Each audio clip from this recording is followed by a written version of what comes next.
آج کل ایک لفظ بہت استعمال ہوتا ہے، وہ امپاورمنٹ کا لفظ ہے۔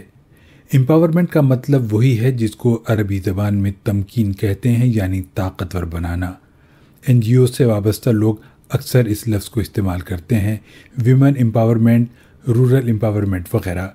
اس قسم کے امپاورمنٹ کی جزوی افادیت ہو سکتی ہے، لیکن زیادہ اہم امپاورمنٹ انٹلیکچول امپاورمنٹ ہے، یعنی لوگوں کو فکری طاقت دینا، ان کے اندر معاملہ فہمی کی صلاحیت پیدا کرنا، ان کے اندر آرٹ آف تھنکنگ پیدا کرنا، ان کو اس قابل بنانا کہ وہ ایک چیز اور دوسری چیز کے فرق کو سمجھیں، وہ درست منصوبہ بندی کے ساتھ اپنا کام کریں۔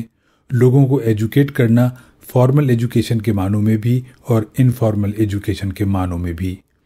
لوگوں کے اندر سب سے زیادہ کمی یہی ہے کہ وہ نہیں جانتے کہ صحیح طرز فکر کیا ہے اور غلط طرز فکر کیا۔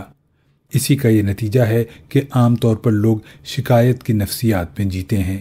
وہ اپنی غلط سوچ اور اپنے غلط عمل کی قیمت ادا کرتے ہیں اور سمجھتے ہیں کہ دوسرے لوگوں کی سازش اور ظلم کی بنا پر ایسا ہو رہا ہے۔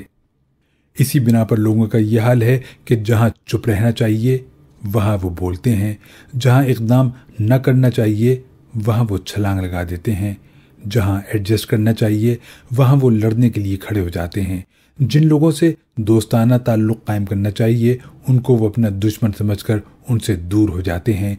وہ خود ساختہ طور پر دوسروں کو اپنا غیر سمجھ لیتے ہیں، حالانکہ اس دنیا میں ہر شخص اپنا ہے، کوئی بھی کسی کے لیے غیر نہیں۔ اسی بنا پر لوگ صبر و تحمل کی اہمیت کو نہیں سمجھتے، حالانکہ اس دنیا میں کامیابی کا سب سے زیادہ کارگر فارمولہ وہی ہے جس کو صبر و تحمل کہا جاتا ہے۔